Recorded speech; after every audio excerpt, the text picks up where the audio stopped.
Okay, guys, sorry, I'm back. I got cut off because I had to disconnect my iPad from my computer to be able to charge my Apple Pencil. So we should be good for the rest of this video. So like we said in the Unit 1A, is that anytime I see an X then, I'm going to go ahead and plug in a negative X. So that's the first thing I'm going to do. But now the difficult part comes when simplifying. Because right now I need to see if, or my goal is to see what that equals, if it's the same as x cubed plus x, or if it's the opposite, or if it's neither. So I'm going to work over here on the side, and I'm going to work on simplifying this negative x cubed. So what happens is, if you recall with exponents, when we have anything with an exponent, it just means repeated multiplication. Well, since I have 3 negatives here that are being multiplied together, I can use the even-odd multiplication rule. Not even and odd functions, but this is what I was talking at the beginning or part 1 video, even-odd multiplication rule. Anytime you multiply or divide 3 or odd number of negatives, my final result will automatically be negative. Doesn't matter what the numbers are. If I have negative 5,000 times negative 2 times negative 1,385,000, it's going to be a negative value. That's all I really care about here. Then I'm going to go ahead and simplify x times x times x, which is the same thing as x cubed. So I'm going to rewrite m of negative x as this negative x cubed that I just explained over on the left. And then I also want to go ahead and simplify this. Want to simplify this plus a negative. Anytime we have double signs like that, if they're different, it's a negative, kind of like the even odd multiplication rule again. I have 1 negative, so it's going to be a minus or a negative. And then I have x. So that's simplifying. But now I have to go back here and I have to compare. I need to compare how the original m of x is compared to m of negative x. And when I compare them, I have to compare every single part. So if we look at the first part, it's x cubed for mx. First part of the m of negative x is negative x cubed. Those are opposites of each other. So right now I'm leaning towards an odd function. But in order to be odd, everything has to be the opposite. So I'm going to take a look at the next term. This is plus x. The other one is minus x. So those are absolutely both opposites of each other. So I can say this is going to be an odd function. And now this is where, again, you have some options of how you want to say it.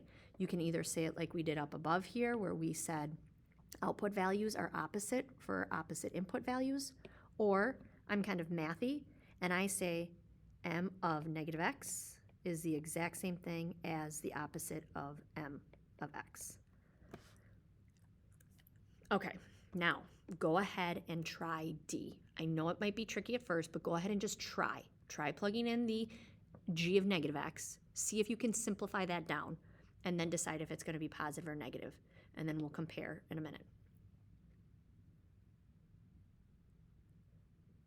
Okay, so when you plug in this negative x, what ends up happening is that when you have a negative x squared, that is the exact same thing as negative x times negative x, and that's an even number of negative signs.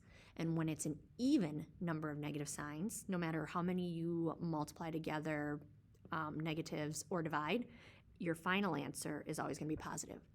So if I gave you 10 negative numbers to multiply together, that would absolutely be a positive answer because it's an even number of negatives. And then you can worry about the math. But that turns out to then be a positive x squared. And then the minus 3 I can't do anything with because it's the same. So when I compare each term in the original g of x and the g of negative x, which I'm not going to highlight that one. I'm going to highlight this one because that was my simplified one. I have the first terms that are the same, and I have the last terms that are the same.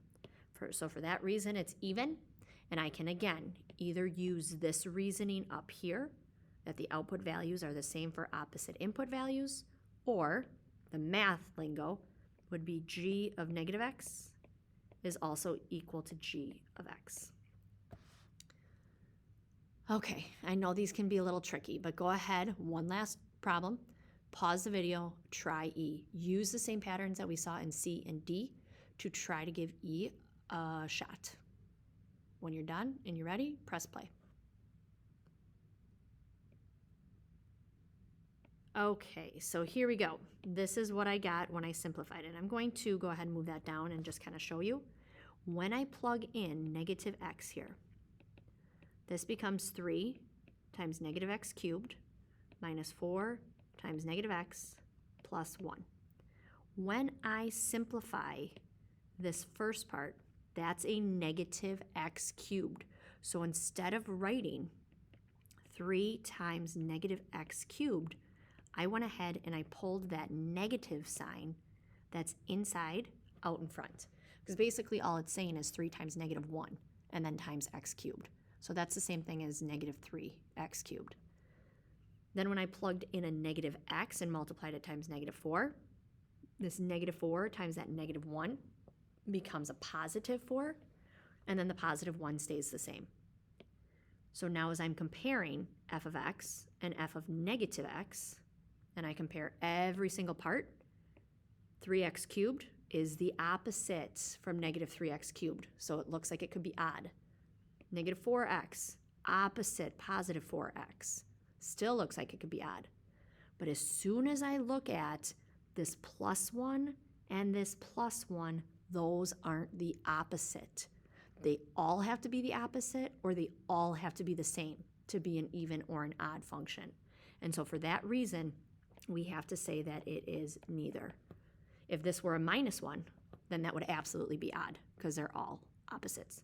If this was a plus and that was a minus, then it would be even because they're all the same. But they all have to be opposite, or they all have to be the same to be an even or odd function. Okay, I hope that helped. If you have any questions, let me know. But I think you're more than able and ready to take on your homework. So good luck. And like I said, let me know if you have any questions. Bye.